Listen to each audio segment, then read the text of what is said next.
あの野郎絶対してやろうと思って。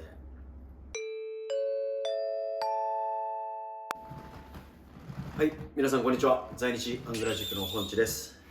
今回はですね、タイトル、サムネにもあったかなと思うんですけど、本地が朝鮮学校を嫌いな理由、このように、タイトルを名打ったんですが、朝鮮学校を私が嫌いか好きか、それに関してはこの動画を見ていただいた方がご判断いただければと思います。朝鮮学校が母校であるということには変わりはなく、私はそこで育ち、大きなドラマや経験をさせていただきました。それに対する感謝しかありません。過去にですね、私幼少期、幼稚園から朝鮮学校というところに日本の幼稚園を退園させられて、拾ってくれたところが朝鮮幼稚園というところだったんですよ。入れてくれたのが。私日本の幼稚園にいた時からものすごいいたずらばっかりしてて、それが原因で転園させられるんですけど、朝鮮幼稚園でも変わらずものすごいいたずらしてたらしいんですよ。性格スタイルも相まってものすごく喧嘩ばっかりしてたんですよ、同級生同士で。もう喧嘩しに幼稚園に行くっていう感じだったんですね。そのまま小学生に上がれで、私がどんどん喧嘩が強かったというよりも喧嘩が好きだったという風に捉えてもらった方がいいと思うんですね。そのまま小学校に上がり、小学生までずっと自分が我天下みたいに生きちゃったんでしょうね。で、中学生に入ってその幼稚園小学校で自分が自由奔放に生きてしまったことがずっと根底で気に入らないと思ってた人間が同級生にたくさんいたんでしょうね。簡単に言うと、中学1年生入学して早々に同級生が本地呼んでるよって言ってトイレに呼ばれたんですよ。何かなと思って一人で歩いてって、もうでも休憩時間が10分そこらしかなくてから、これから授業が始まるよっていう時に私便所に呼ばれておかしいなと思って、誰々が呼んでるよって言うから便所に行ったんですよ。そしたら便所の扉開けたらもうそのまま中に引きずり込まれて、何十人にボッコボコにされたんですよ。ね、もう中学1年生ですよ。もうかすり傷だらけで出てって、でそれを誰々が呼んでるよっつって言いに来た人間にまず頭に来たんだけど、そいつは言いに来ただけで本質の中分かってないだろうと思って、でも呼んでこいっつった人間がいるんですよね。でこの呼んでこいって言った人間が誰だって言って分かったんですよ。でそれで授業始まって、で私かすり傷だらけで血だらけの状態で私教室に入ったんです。その時にその主犯が隣のクラスのやつだって分かったんですよ。でそこに取り巻きがいたんです。その同級生のところにもう、ちょっと不謹慎な話ですけど、あの野郎絶対殺してやろうと思って、だから中1ですよ。13歳になろうかとしている中1が入学式早々、あの野郎絶対ぶち殺してやろうと思って、授業が始まってるし、金属バットで後ろから頭引っ張いてやろうと思って、だけどね、思ったんですよ。そこが自分の弱さというか優しさというか、できなかったんですよ。できなかったのかやらなかったのか、その真意っていうのはちょっと私もね、言葉ではチョイスできないんですけど、できなかったんでしょうね。それが自分が怖かったからやらなかったんじゃなくて、昨日まで仲いい幼稚園からのライバルで幼なじみだったやつがそういうことを主犯で取り巻き作って、多勢に無勢で一人をそういうふうにやった、それがねショックだったんですよ。でただショックだったからしてやりたいっていうものよりも、幼なじみだったからやっちゃいけないって、その優しさが勝ったんですよ、私は。でその時やらずにぐっとこらえて下校の時間になったんですよ。そしたらいつも帰る人間って大体学校同じじゃないですか。それがね、おおって一緒に帰ろうぜって、でも放課後一緒にバスケットやるかサッカーやるか、誰も口聞いてくんないんですよ。この時点で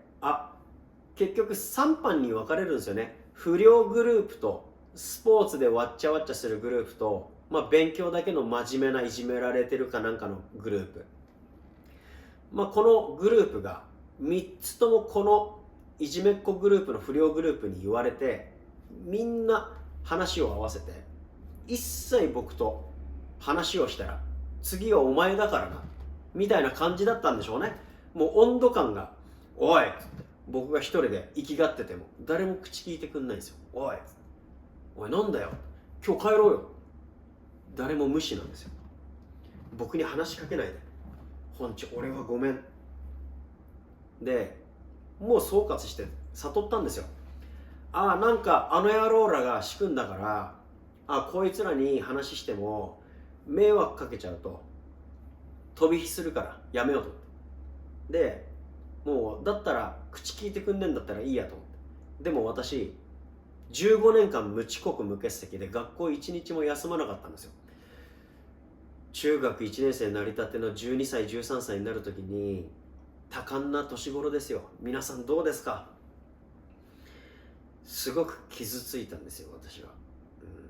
本当にどん底、本当にね、精神が崩壊したんですよ。でもう常にヌンチャク持ってるとか意味もなく、子供だからバタフライナイフ買いに行くとか、もう絶対的な狂気になったんですよね。自分のこの気持ちが狂った。でいつでも来いと。そしたら誰も相手してくれない。それが2年続いたんですよ。長いですよ、365日が2年って。でもね、そのうちやっぱり真面目な子だったりスポーツばかりしてる子っていうのは正義がそっちにないっていうのは分かるんですよね。不良グループみたいに自分たちのコアなメンツやプライドじゃないところで生きてるんで、スポーツで楽しく生きたい、そういう子たちが少しずつちょっと、ほぐれていく。すると本地、はいジュースくれたいで、本地恐れこの不良グループに聞こえないように本地元気って声をかけてくれたい。その時に思ったんです。朝鮮学校って日本学校みたいにいじめがない、差別がない。でも私、朝鮮学校の中でそのような差別を受けたんです。その後私ずっとかたくなにつなげて、中学3年生の前に修学旅行があったんですよ。その時にそのグループのナンバー2ナンバー3が私のところに修学旅行バスの中でお詫びしに来たんですよ。私が学校を休まないし絶対に遅刻もしない、子供ながらにそれなりに苦しい環境、寂しい孤独な環境という虐げたものが本地には効かないから、この子にはメンタルそもそも勝てないと思った2番手3番手が崩れたんですよ。で私にお詫びしてきて、ナンバーワンが最終的に1人になったんですよ。私高校1年入った時に、私のスタイルっていうのは変わらずみんな仲良くいようぜって、その代わり絶対にこっち仕掛けてくるんだったら俺は絶対にやっつけてやるというスタイルだったんですよ。でも中学の時からそんな差別を受けてるから、差別って身近にあるもんで国籍じゃねえなっていうものがあったんで、そいつらのダサさっていうのを私も分かってて、でも優しいやつらもその中に、私の中にドラマを感じてるわけですよ。でそんなこんなやってて、でナンバーワンは最終的に私にお詫びして結論仲良くなるんですよ。そいつが幼なじみ、幼稚園の頃からの幼なじみで、物心ついた時から一緒にいたんですよ。で高校卒業して私はすぐ不良になっちゃったんですね。でもそいつは金貸し行ったんですよ。で私も闇金をその不良をやりながらやってて、私そのまま懲役行っちゃったんですよ。で長い懲役勤めてから帰ってきた時に同級生が「本地久しぶり」って言ってから飯を差しで連れてってくれたんですね。そしたら同級生がこうでって昔の、思い出話、ガキの頃からの幼稚園からので、本地元気だったかから始まって、まああいつのこと言ったわけですよ。そしたら「ああ本地知らないんだ、あいつ自殺したんだよ」っつって、あそうか、なんでだっつって、それは悲しいなっつって、私もね、もうその話聞いた時になんていうのかな、いたたまれないこの内臓をギュッとこう持たれたというか、でその同級生は飛び降りだったんですよ。でこれはね、まあ、亡くなった、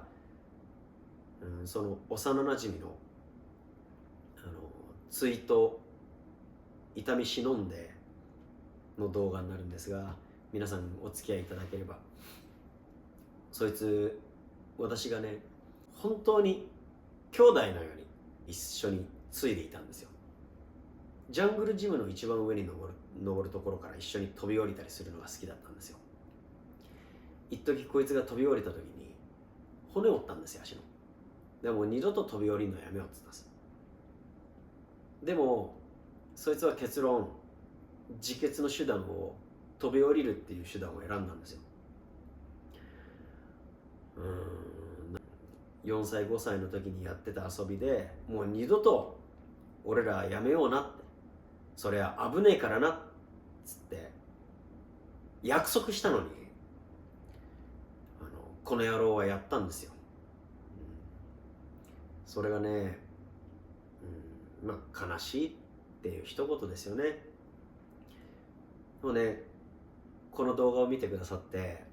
まあ先ほど言った追悼じゃないんですけど、死んじゃったら最後で、何も無になっちゃうから、みんながそれを、痛み忍び、みんながその存在というものをなくならないように頑張って精進して結果に至るまで励み続けるということが大切であって、人の振りを見て我が振りを直し、だったら逆に我が振りを見させて人を直してあげようじゃないかって。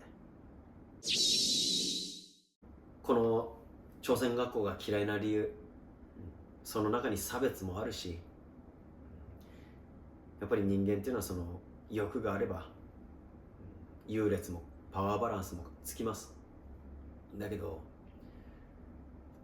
朝鮮学校の中にもそういうドラマがあって、日本学校とそう変わらないんです。それを私が一つのこの自分のアイデンティティ、大切にしている財産として皆さんに共有させていただきたいなと